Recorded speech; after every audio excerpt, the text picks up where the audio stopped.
Buenas tardes, jóvenes, ¿me escuchan?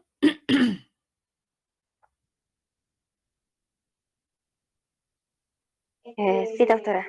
Muy bien, vamos a continuar entonces con el tema que habíamos dejado la anterior semana pendiente, referente a las propiedades de la radiación electromagnética.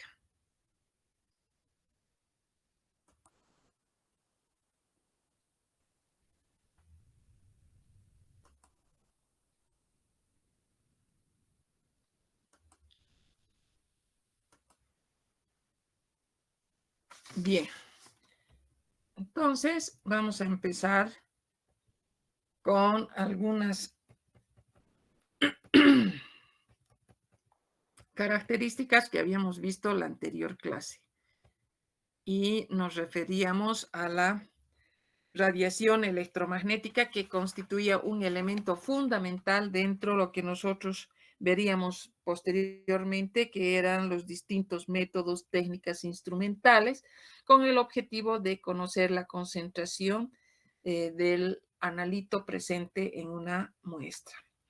Habíamos definido inicialmente que a la radiación electromagnética como una forma de energía que se propagaba en el espacio bajo la forma de ondas electromagnéticas que resultaban de una serie de oscilaciones conjuntas en un campo eléctrico y magnético, perpendiculares entre sí y también a la dirección de propagación.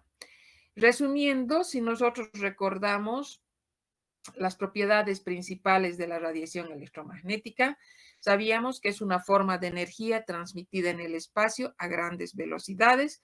Cuando hablamos de esa velocidad, que además es constante, nos estamos refiriendo a 3 por 10 a la 8 metros sobre segundo.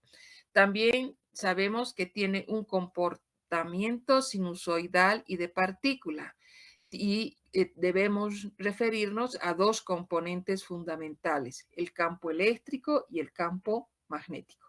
Por otro lado, no requiere ningún medio de soporte para propagarse, y a diferencia de otro tipo de ondas, como es el caso del sonido, por ejemplo, y la característica fundamental, vuelvo a hacer hincapié, es que tiene un carácter o tiene una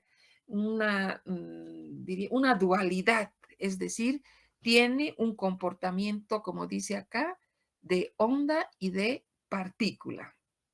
De tal manera que diríamos, estas dos propiedades, estas dos características, a nosotros nos van a permitir llegar a comprender una serie de fenómenos, como por ejemplo, si hablamos de las interferencias, si hablamos de la difracción, y en el caso del comportamiento como partícula, tenemos pues un ejemplo en el caso del efecto fotoeléctrico.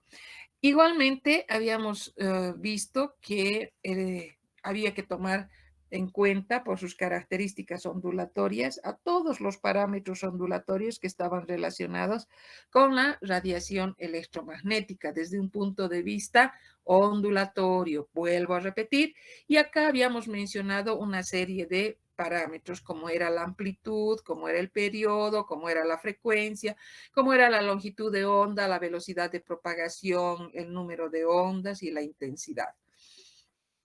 Cuando nosotros nos referíamos a la radiación electromagnética, hemos visto, o sea, siempre hemos tomado en cuenta aquella manifestación más frecuente, era la luz, y también podíamos tomar en cuenta al calor.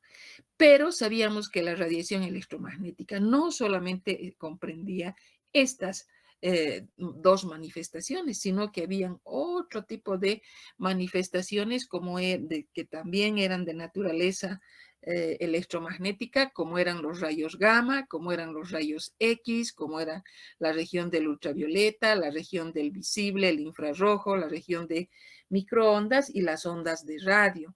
Cuando nosotros hablamos de la luz, por ejemplo, nos estamos fijando exclusivamente a la región del visible, porque asociamos a la descomposición de la luz en sus distintos colores, sus distintas longitudes de onda para cada, cada uno de estos colores. ¿Y por qué decimos que corresponde al visible? Porque es el ojo el que va a poder diferenciar cada una de estas longitudes de onda debidos a los distintos colores que van a formar parte del, podríamos decir, de la descomposición de un haz de luz blanca. Ahora, cuando hablamos de la radiación electromagnética, también tenemos que relacionar con algunos fenómenos como ser la transmisión, como ser la reflexión, como ser la refracción, la difracción de la luz, porque estamos hablando de aquella manifestación de la radiación electromagnética más frecuente que era la luz. Y desde un punto de vista ya del comportamiento ondulatorio, también relacionábamos con aquellos, por ejemplo, fenómenos como la difracción, como las interferencias. Si hablábamos de las interferencias, necesariamente debíamos tomar en cuenta a la interferencia constructiva, a la interferencia destructiva y las características de cada una de ellas.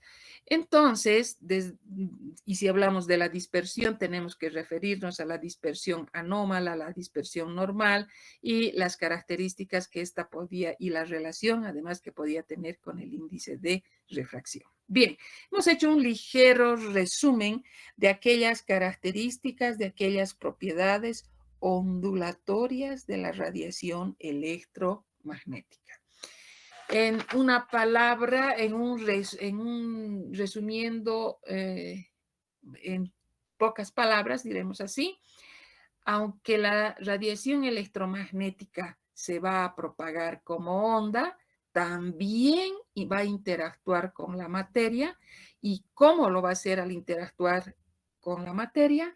Lo va a hacer de una forma como una partícula, como un fotón, de tal manera que así se demuestra, se constata el comportamiento dual que llegue tener la radiación electromagnética. Ese comportamiento ondulatorio que hemos asociado con una serie de fenómenos y el comportamiento como partícula, que es lo que nos tocaría ver en este momento.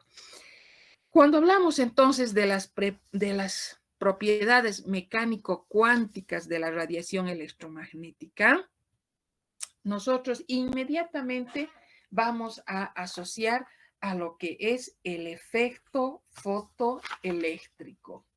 ¿Qué decimos o cómo definimos al efecto fotoeléctrico? Como ustedes podrán ver en la diapositiva, vamos a ver que tenemos un haz de luz, un haz de fotones, como hemos dicho al definirlos. Este haz de fotones, pueden fijarse, va a incidir sobre una placa, sobre una, ¿dónde estamos acá? Un ratito esto para que podamos ver. Miren, tenemos un haz de luz, o sea, un haz de fotones. Estamos hablando, no se olviden, desde el comportamiento como partícula. Acá tenemos una superficie metálica. ¿Y qué es lo que va a ocurrir? Vamos a tener ese haz de fotones, va a incidir en esta placa metálica y vamos a ver que aquí los electrones presentes van a removerse, van a agitarse, si vale el término, para finalmente van a poder ser liberados.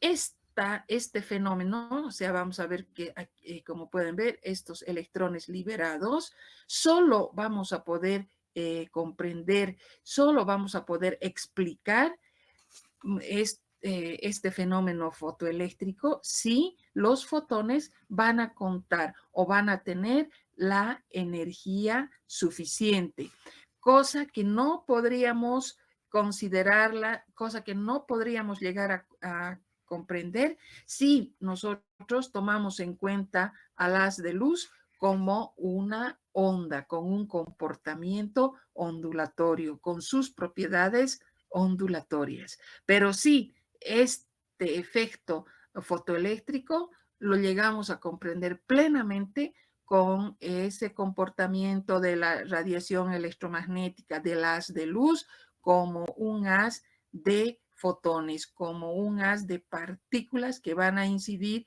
sobre una superficie metálica. Vamos a ver que este principio también más adelante lo vamos a poder relacionar con el funcionamiento de algún componente de los instrumentos donde ya hay algo más de, diríamos, detalle en cuanto a las estructuras de las capas metálicas, etcétera, etcétera, y algunas propiedades que además deben cumplir. Bien, pasamos entonces a, una vez que nosotros hemos mencionado, nos hemos referido a este comportamiento o como partícula, como haz de fotones, nosotros tenemos pues entonces que hablar o asociar a unos fenómenos, como es el caso de la absorción de la radiación electromagnética. Cuando nosotros hablamos del fenómeno de la absorción de radiación, ¿cuándo se presenta esta? La absorción de radiación electromagnética, nosotros la podemos definir como aquel proceso en que un material va a captar, va a absorber energía y como consecuencia va a haber un incremento, va a producirse un aumento de energía interna de la materia. Y esto va a poder manifestarse de distinta manera. Es decir, va a depender también del tipo de radiación. Entonces, primero podemos hablar o podemos relacionar con un aumento de la temperatura. Luego, este incremento, esta ganancia, si vale el término, de energía, va a producir una excitación electrónica. También podemos asociar a un fenómeno de ionización. También podemos relacionar con algún tipo de reacciones químicas y directamente tomar en cuenta, por otro lado, la emisión de luz. Entonces, la absorción, ese fenómeno que se origina cuando los fotones provenientes de la radiación electromagnética, que tienen, esto es muy importante, la energía adecuada, la muestra, el analito, va a ser capaz de absorber la radiación.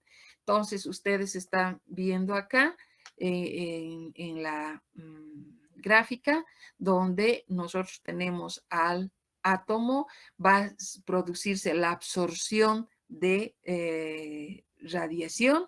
¿Qué va a ocurrir? Acá vamos a tener como consecuencia, una vez que ha sido capaz de absorber una cantidad de energía adicional a la que tenía, va a dar lugar a que aquellos átomos que han ganado, que han incrementado su cantidad de energía, se van a convertir en átomos excitados que han pasado a niveles energéticos superiores, como podemos ver en esta parte.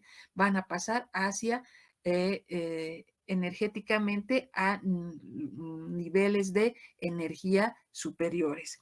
Entonces, ¿qué va a ocurrir? Este estadio en el que el átomo excitado se encuentra, tiene un tiempo de duración demasiado corto, porque siempre la tendencia va a ser encontrarse en un estado, los electrones mantenerse en un estado de reposo, o sea, libres de, o sea, tienen que estar relajados, como se dice. Entonces, estos átomos excitados, esta etapa, mejor diremos así, donde el átomo está excitado, ha pasado a niveles, los electrones han pasado a niveles energéticos superiores, tiene un tiempo de duración demasiado corto.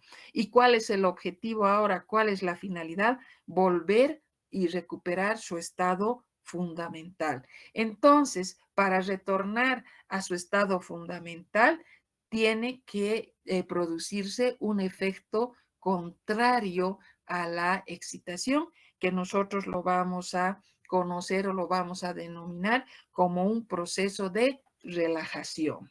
Eso ocurre cuando nosotros estamos hablando de la absorción de radiación, de aquella etapa donde el analito a nivel de sus átomos, a nivel de sus electrones, va a llegar a, va a ganar una cantidad adicional, va a obtener una cantidad adicional de energía y necesariamente esto va a producir un estado de excitación que tiene un tiempo de duración demasiado corto y necesariamente debe volver a su estado fundamental.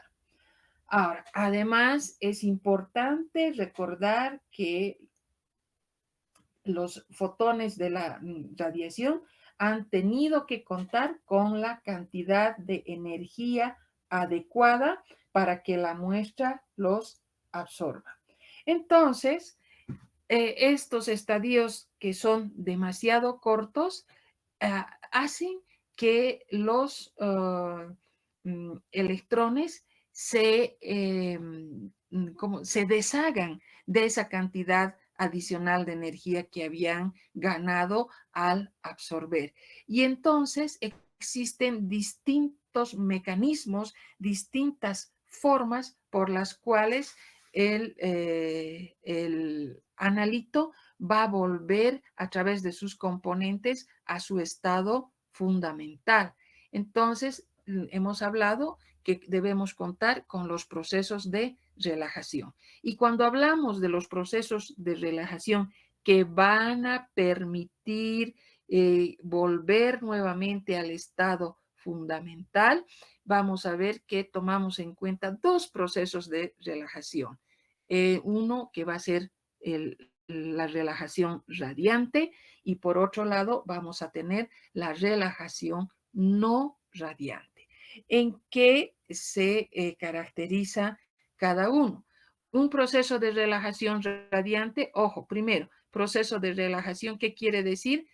Tiene que eliminar de alguna manera esa cantidad de energía adicional que había ganado. Entonces, en este proceso de relajación, la, la, la, la eh, tenemos que mencionar aquí que vamos a considerar a los procesos de emisión. Y dentro de los procesos de emisión, nosotros consideramos tanto a la fluorescencia como a la fosforescencia.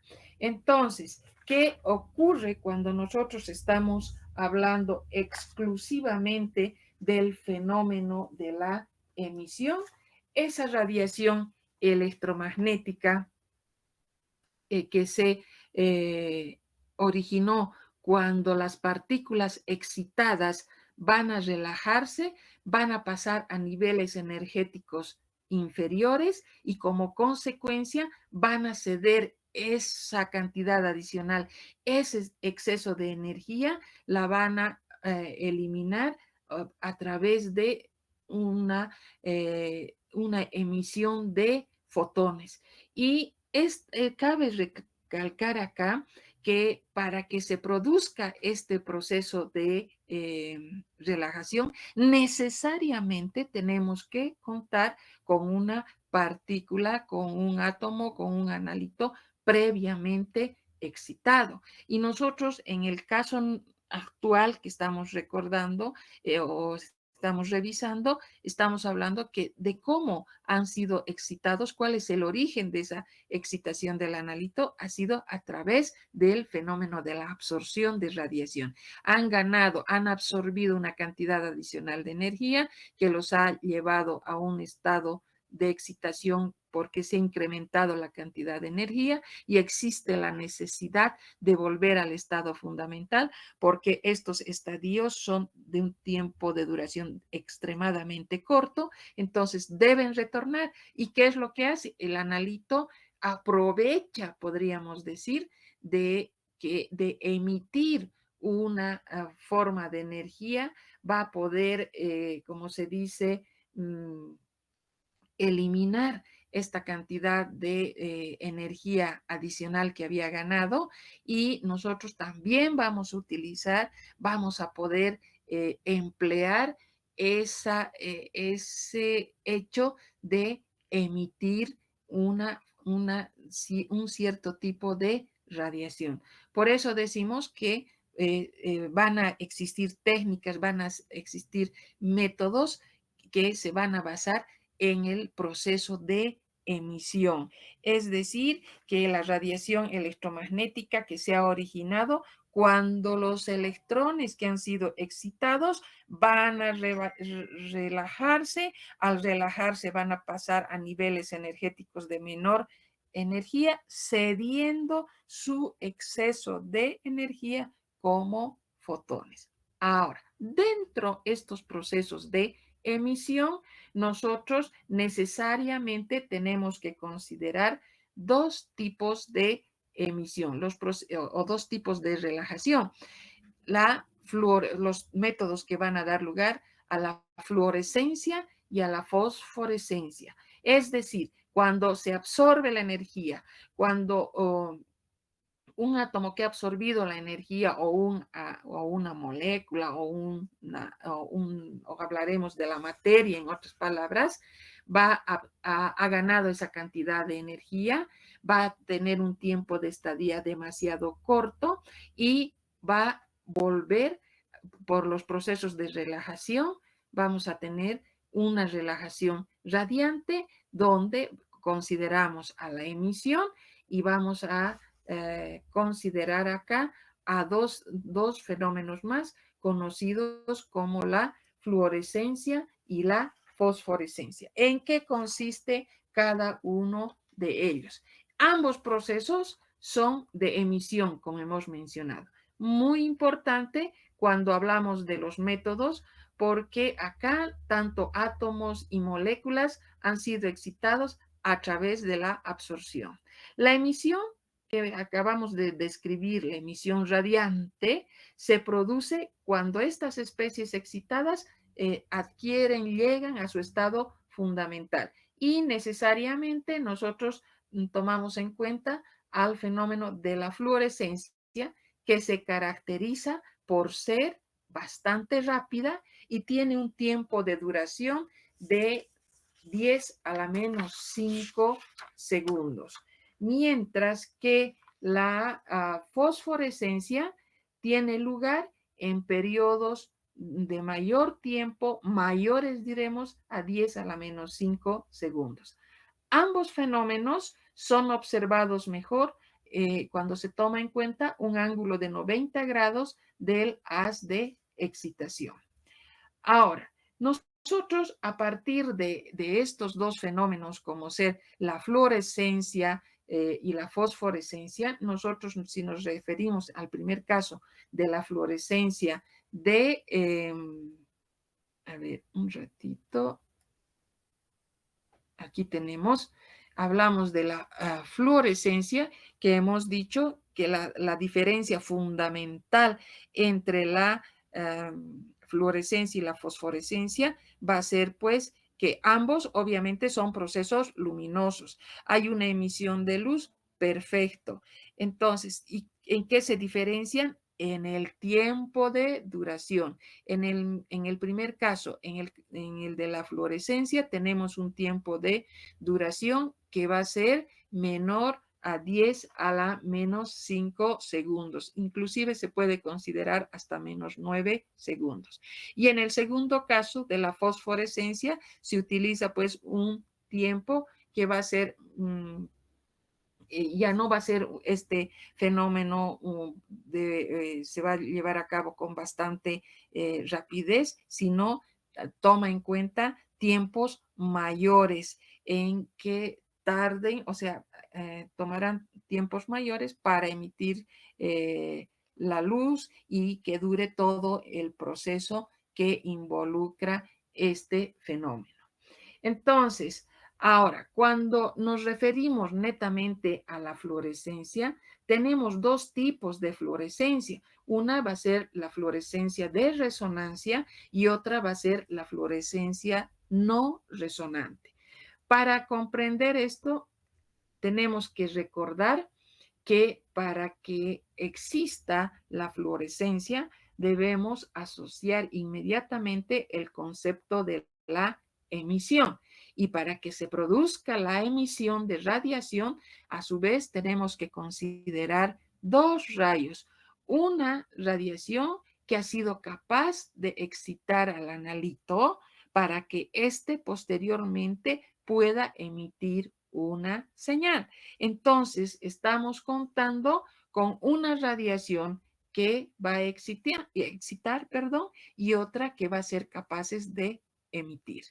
En el caso de la fluorescencia de resonancia, nosotros nos estamos refiriendo a que la radiación, que es la radiación emitida y la radiación empleada, usada para la excitación, tienen o son de la misma frecuencia. Entonces, este fenómeno generalmente se va a presentar en aquellos casos donde existan átomos que se encuentren en estado gaseoso. Y por otro lado, vamos a tener que nombrar también a la fluorescencia no resonante. En este caso de la fluorescencia no resonante, que está producida por la irradiación de moléculas que pueden estar en estado gaseoso, nosotros podemos manifestar que la radiación se va a diremos así, la radiación existente entre la radiación que produzca la excitación y la radiación emitida, va a haber una diferencia. Vamos a ver que la radiación emitida posee una frecuencia menor o una longitud mayor que la radiación que ha excitado para que se origine la fluorescencia. A esta situación, a estas características o estas diferencias entre la radiación excitadora y la radiación emitida y que tengan esta diferencia a nivel de su frecuencia o de su longitud de onda, como acabamos de mencionar, se la conoce como el desplazamiento de Stokes, que aquí ustedes pueden ver. Entonces, eso cuando nosotros estamos hablando del proceso de relajación radiante, ¿no es cierto? ¿Dónde está? Estamos acá, el proceso de relajación radiante. Pero también debemos tomar en cuenta a la relajación conocida como relajación no radiante. Aquí no va a haber una emisión de un haz de luz, no va a haber un fenómeno fluorescente, no vamos a encontrar una radiación fosforescente que varíen con el tiempo, etcétera, etcétera. No, en esta relajación que va a permitir de igual manera retornar a su estado fundamental al átomo, al electrón, etcétera, nosotros tenemos que referirnos a las pérdidas de energía a través de una serie de etapas cortas. La energía de excitación se va a convertir en energía cinética al colisionar unas con otras las moléculas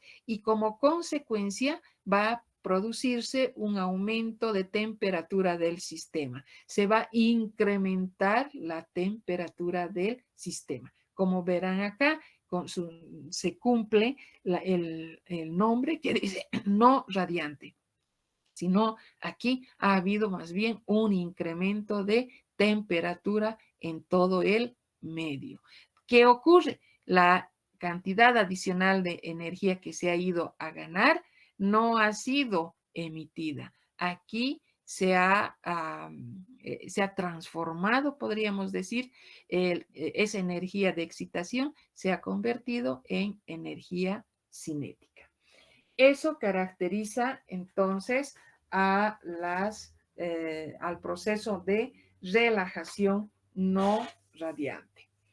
Bien, ahora también tenemos que referirnos, aquí tenemos el caso del proceso de excitación, los procesos de emisión que toman en cuenta la fluorescencia y la fosforescencia, donde la única diferencia es el tiempo.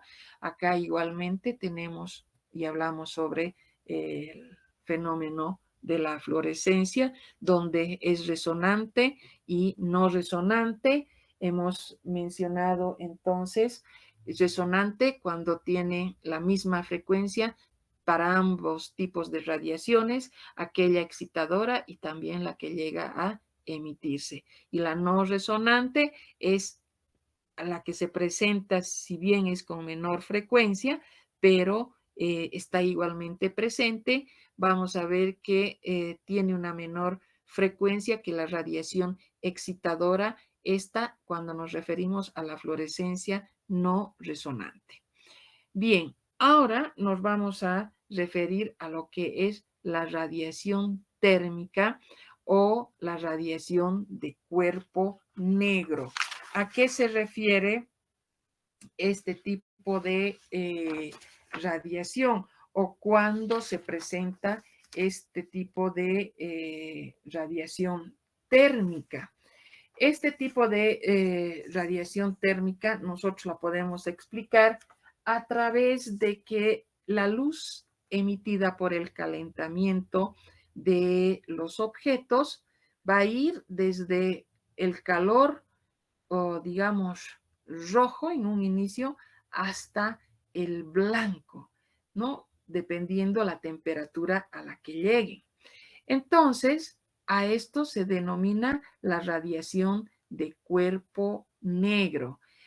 La dependencia con la temperatura de la red es lo más importante cuando nosotros nos referimos a la radiación de un cuerpo negro. Es decir, a medida que aumenta la temperatura del atomizador, aumenta la contribución de la radiación dentro lo que es o para lo que va a ser el cuerpo negro. Entonces, este proceso de radiación, o sea, este otro método que nosotros tenemos que mencionar y la conocemos como radiación térmica, nosotros podríamos definirla como una radiación continua que se presenta, que se genera cuando se calientan los sólidos hasta la incandescencia. En estos métodos, lo importante es la temperatura que alcance la superficie emisora. Va a ser mucho más importante que tomar en cuenta la naturaleza del compuesto eh, que, que sea o que se utilice para este fin. Entonces, ¿cómo se forma o por qué llamamos esta radiación de cuerpo negro? Es que se debe a una serie de oscilaciones atómicas, oscilaciones moleculares que obviamente van a ser excitadas y posteriormente van a originar o van a dar lugar a una serie de instrumentos que utilizan sólidos calentados para producir distintos tipos de radiación, como por ejemplo en el caso del infrarrojo, o podemos tomar en cuenta alguna otra región. Podríamos resumirlo hablando de una transferencia de calor a través o por medio de la radiación electromagnética. Ahora, algo más que nos estamos olvidando en esta parte donde está de los métodos relacionados es mencionar lo siguiente. Hemos visto que para el fenómeno de la emisión es totalmente importante contar, ¿no es cierto?, con con un analito, hablaremos así de manera general, con un analito excitado. Y nosotros hasta este momento nos hemos referido a que cómo vamos a encontrar, cómo vamos a lograr que un átomo, una molécula lleguen a excitarse cuando absorban, cuando ganen la determinada cantidad de energía. Estamos asociando nosotros directamente, pero tenemos que recordar que no es la única forma, diremos así, para que se produzca la excitación. La excitación la vamos a poder lograr fuera de la absorción de por otras formas. La excitación puede ocurrir por bombardeo con electrones, por exposición a la chispa de corriente alterna, a través de un tratamiento térmico y obviamente también tenemos que considerar a la absorción. Entonces, es bueno que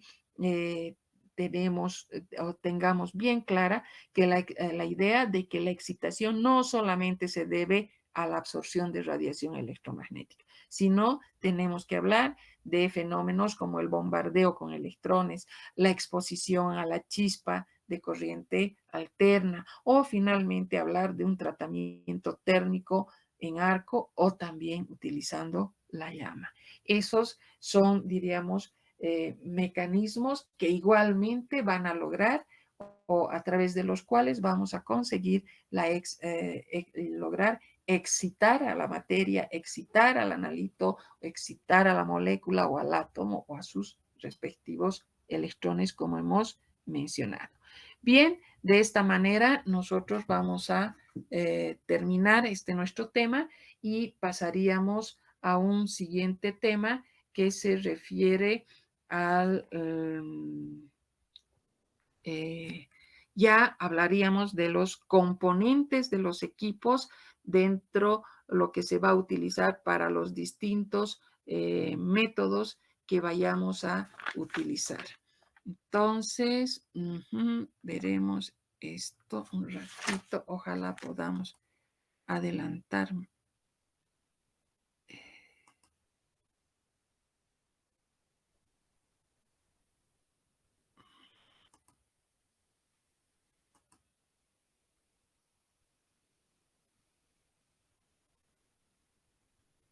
Propiedades de la red.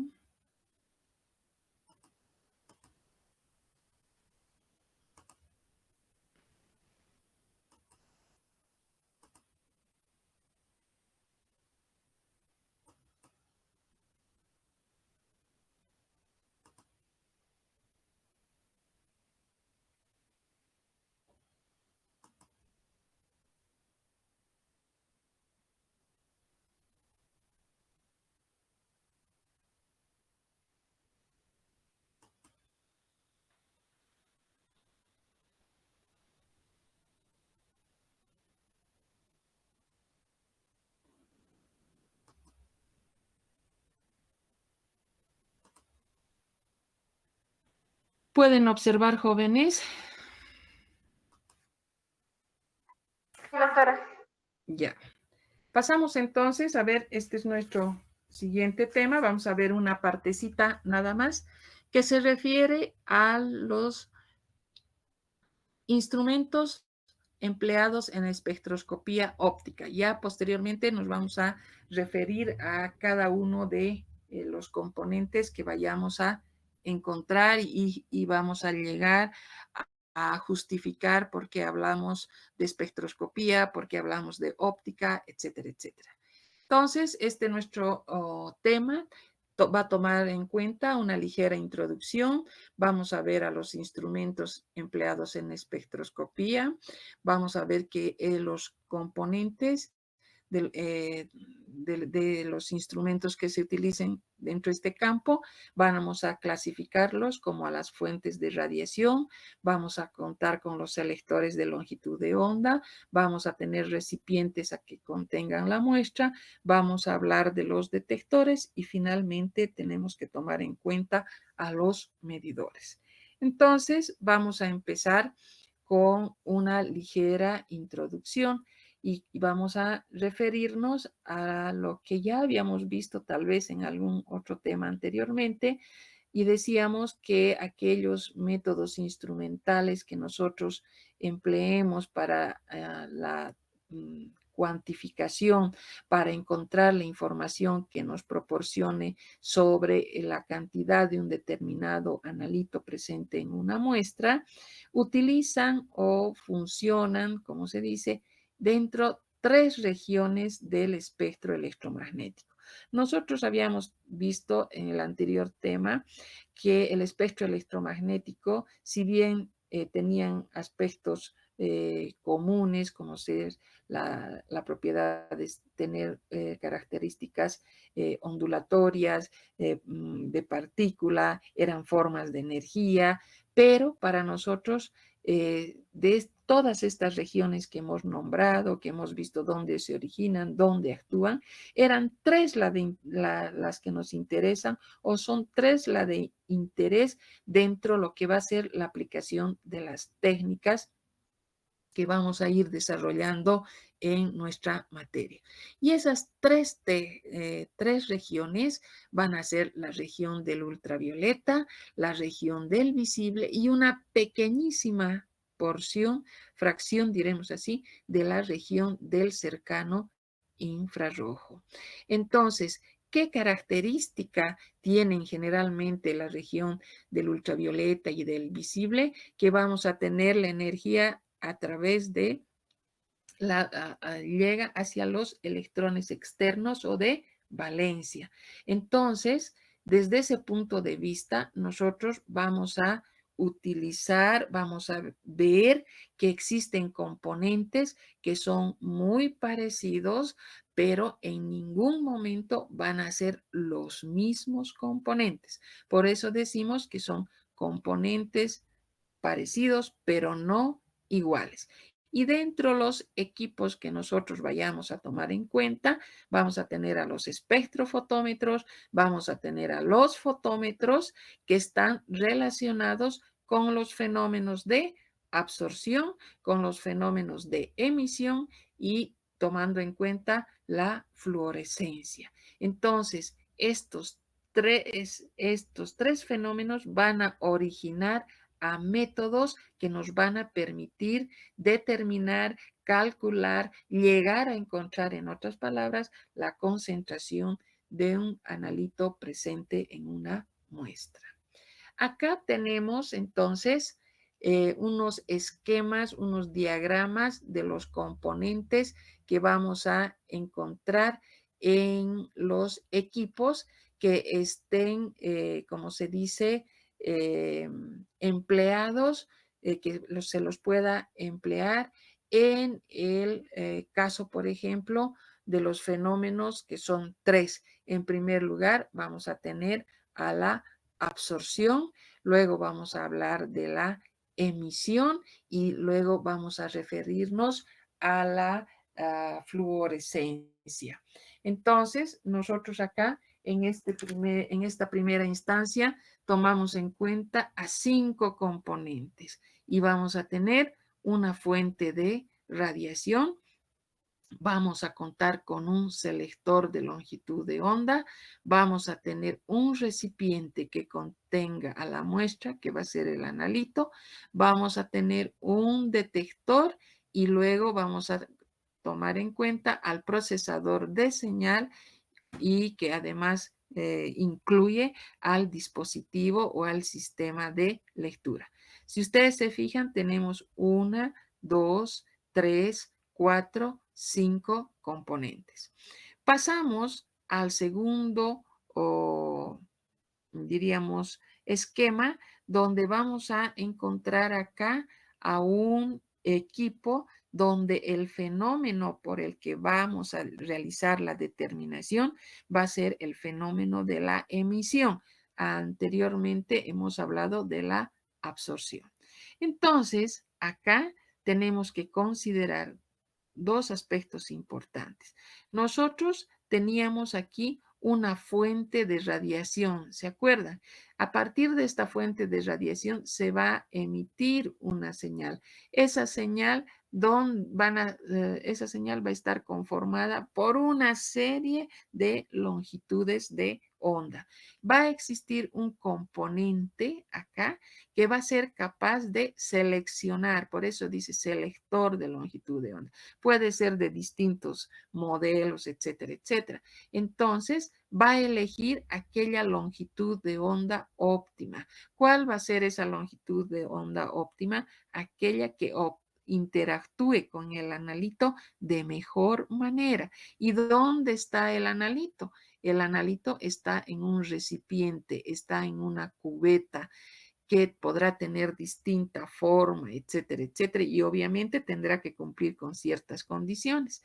Entonces, ¿qué va a ocurrir? Se ha elegido, se ha escogido la radiación que va a ir a interactuar, obviamente va a tener una determinada longitud de onda y esta, cuando atraviese el material en el que se encuentra el analito, acá, al pasar, se va a llevar a cabo la interacción. ¿Y cuál es el tipo de interacción? La interacción que se va a llevar a cabo va a ser la absorción. ¿Qué quiere decir? Cuando pase la radiación, atraviese la cubeta, el recipiente, en este paso, en este recorrido, se va a llevar la absorción. Entonces, ¿qué voy a tener? Voy a tener una señal proveniente de dónde? De esa interacción. Esa señal yo como operador no la comprendo, no la entiendo, no la diferencio, pero sí aquí voy a tener un componente que sí lo va a hacer y va a ser el detector. Y cuando hablamos de los detectores tenemos que hablar de una serie de elementos que pueden actuar como detector. Entonces, ¿cuál va a ser el paso del detector o del transductor de entrada que nosotros habíamos hablado anteriormente en otro tema? Va a ser este detector, va a hacer que esta señal proveniente de la interacción de la radiación con el analito llegue acá y se convierta, se transforme en una señal eléctrica. Esta señal eléctrica va a pasar a lo que va a ser el procesador de señal. Acá se va a adecuar, se va a modificar, se va a filtrar, etcétera, etcétera, a esa señal y de tal manera que va a llegar, por eso se dice es el procesador de señal, el que procesa la señal y va a salir a través de un sistema de lectura. ¿Cuál ha sido el fenómeno aquí por el que nos ha permitido obtener esta información? Ha sido pues la absorción. ¿Dónde se ha llevado a cabo la absorción? Cuando han interactuado la radiación con el analito que estaba presente en este recipiente. Estos son los componentes que nosotros vamos a encontrar cuando hablemos de los equipos donde el principio por el que obtengamos la información sea la absorción. En este caso, en el segundo caso, nosotros vamos a hablar de una fuente, pero esta fuente no va a ser una fuente de radiación como en este caso. Aquí la vamos a denominar como una fuente excitadora. No se olviden que hemos hablado que nosotros podemos también tomar en cuenta, podemos aprovechar aquel momento en que el analito es capaz de emitir una señal. Pero para que sea capaz de emitir una señal, necesitamos que previamente sea excitado. Necesitamos que adicionalmente gane una cierta cantidad de energía. ¿Y dónde vamos a tener? Nosotros vamos a tener acá y esta fuente que va a ser la que le va a dar va a ser capaz de que el analito pueda excitarse, pueda incrementar su cantidad adicional de energía y esté listo para volver a su estado fundamental. Por eso decimos que acá está la fuente excitadora más la muestra, más el analito. Por lo tanto, el analito, es decir, la muestra, tiene que el analito, vamos a hablar porque es lo que nos interesa es determinar al analito, ¿no es cierto? Va a interactuar con la fuente excitadora que puede ser la llama. Entonces acá se va a excitar y ustedes saben que estos espacios cuando el analito está excitado tiene un tiempo de duración extremadamente corto porque tiene que volver a su estado fundamental. Entonces se aprovecha que en estas circunstancias va a ser capaz de emitir una señal y esa señal va a pasar respectivamente hacia el selector de longitud de onda que dependerá, ya veremos posteriormente cuál se lo elige, qué tipo de selector de longitud de onda, va a pasar a un detector y finalmente al procesador de señal que incluye al sistema de lectura. Característica en este caso es que la fuente excitadora esté junto a la muestra. El selector de longitud de onda, ¿qué va a dejar pasar?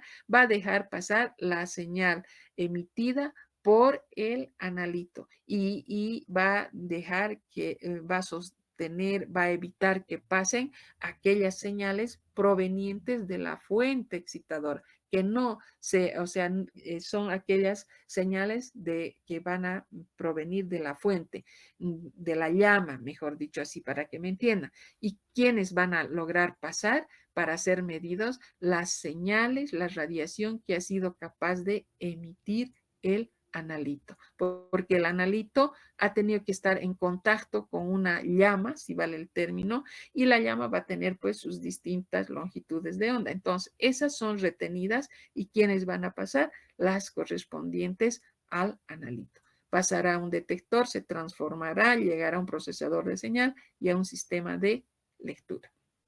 Y en el tercer caso, nosotros estamos hablando del fenómeno o del principio de la fluorescencia. Ajá, aquí primero tenemos que pensar y recordar dos cosas. Fuera de que nosotros estamos frente a un proceso de, ¿cómo se dice?, de emisión, acá solamente nos van a servir aquellas señales que sean, diríamos, aquellas señales fluorescentes, no las emitidas normalmente, sino este nuestro método, que lo vamos a estudiar posteriormente, pero en este caso, en este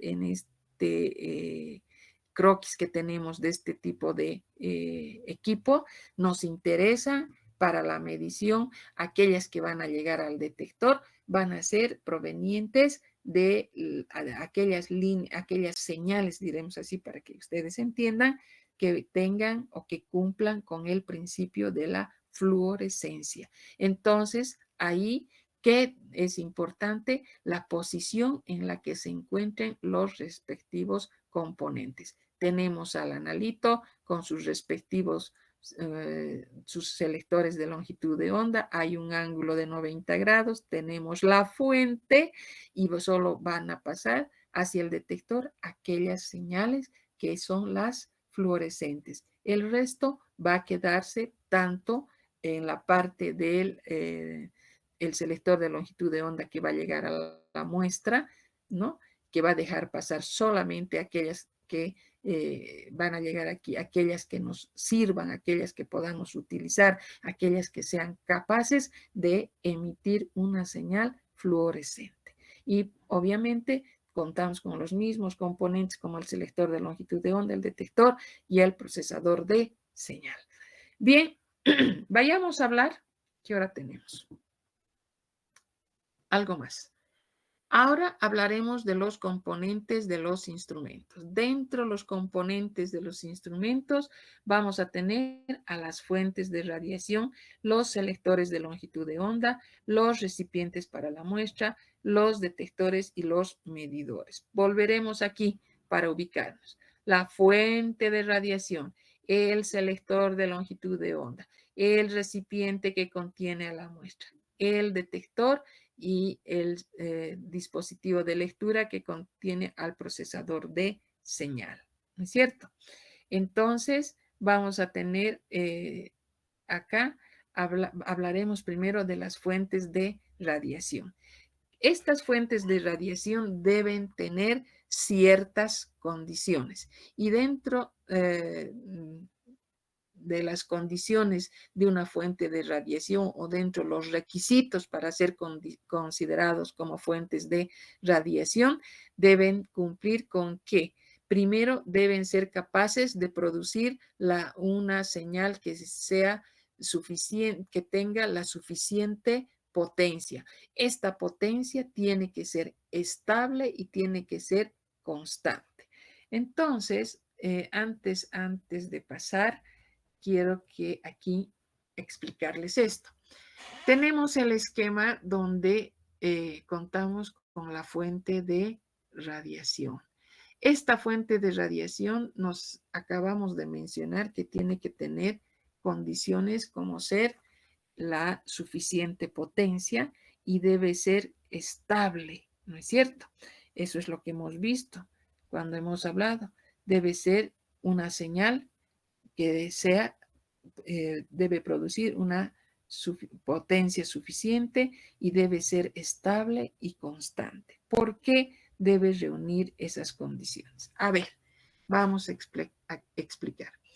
Aquí se va a generar, vamos a tener una fuente de radiación. Esta puede ser de diversa naturaleza. Entonces, esta fuente va a ser capaz de originar una serie de longitudes de onda, ¿sí? Ya vamos a ver los tipos de fuentes que pueden haber. Va a pasar a un segundo componente que va a ser el selector de longitud de onda. El selector de longitud de onda se va a caracterizar por elegir aquella longitud de onda que sea la adecuada, aquella longitud de onda que sea la óptima. Entonces, esa fuente que emitía varias señales, en este componente le van a decir un ratito, solo va a pasar esta señal con estas características, ¿no es cierto? Entonces, ¿qué va a ocurrir? Esa señal va a llegar al recipiente que contiene la muestra y en el paso a través de esta distancia, de este espesor, se va a llevar a cabo la absorción de radiación. Y lo que no haya sido absorbido aquí, se produce la absorción y vamos a pasar hacia un detector. En este detector, esta señal que viene de la interacción de la radiación con el analito, esa señal que ha sido absorbida, etcétera, etcétera, va a pasar hacia el detector. En el detector nuevamente va a transformarse, va a convertirse en una señal eléctrica. Esa señal eléctrica va a pasar al procesador de señal. En el procesador de señal, ¿qué va a ocurrir? Se irá eligiendo, se filtrará, se eliminará lo que no corresponde al analito, lo que no interesa, etcétera, etcétera. Podremos someter a una serie de situaciones donde estemos restringiendo a cualquier señal que no represente al analito, porque nosotros buscamos una señal que me dé exactamente la cantidad del analito presente en la muestra. Estamos cuantificando. Entonces, pueden ser diversos las situaciones que se lleven a cabo, que se desarrollan en el procesador de señal y finalmente llega al dispositivo de lectura. Como verán, son 1, 2, 3, 4 componentes por los cuales tiene que pasar la señal proveniente de la fuente de radiación. Por eso decimos, tiene que ser lo suficientemente potente y tiene que ser estable y constante, porque su recorrido, imagínense, es bastante largo hasta llegar al sistema de lectura. Y de igual manera en los dos casos posteriores que vienen. Bien, luego tenemos entonces a las fuentes de radiación que deben producir suficiente potencia, una potencia estable y constante. Ahora, después vamos a ver esto un ratito y vamos a ver a las fuentes de radiación. Estas fuentes de radiación pueden ser de tres tipos y van a ser las fuentes de radiación continuas, las fuentes de radiación de líneas y los rayos láser.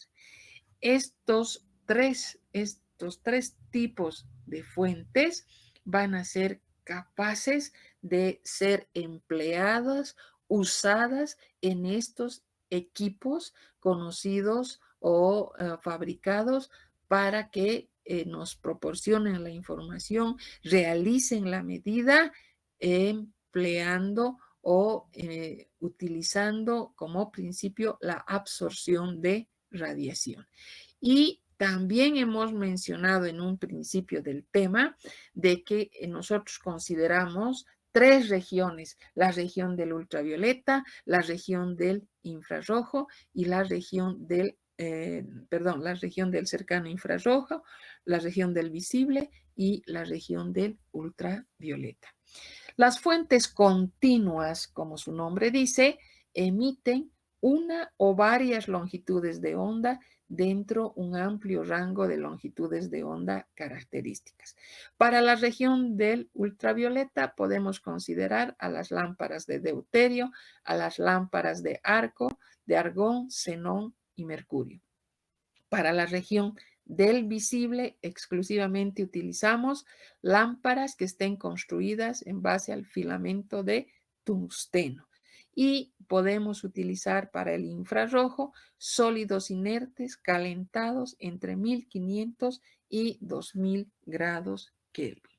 Si nosotros utilizamos o nos referimos al empleo de fuentes de líneas, tenemos que señalar que se caracterizan, ¿por qué? Porque emiten solo algunas longitudes de onda o tomar en cuenta un número limitado, un número restringido de líneas espectrales. Casi son específicas para cada uno de las determinaciones.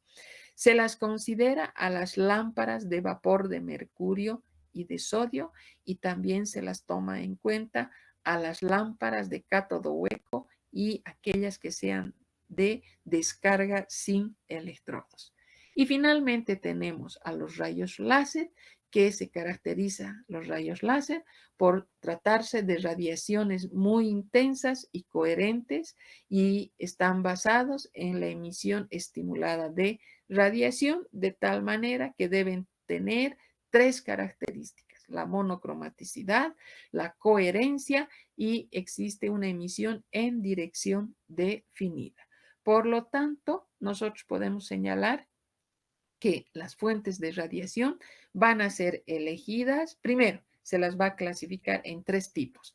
En las fuentes de radiación continuas, que caracterizan a las fuentes de radiación continuas, que son aquellas que emiten varias longitudes de onda que están dentro de un amplio rango de longitudes de onda. A ver, un ejemplo. Estamos hablando de aquellas lámparas que van a ser capaces de emitir longitudes de onda comprendidas en la región del visible. Estoy hablando de 490, 500, 550. Esa es una fuente de radiación continua. Eso me permite utilizar para varias determinaciones donde me digan, usted hace la determinación a esta longitud de onda. Por eso es una fuente de radiación continua.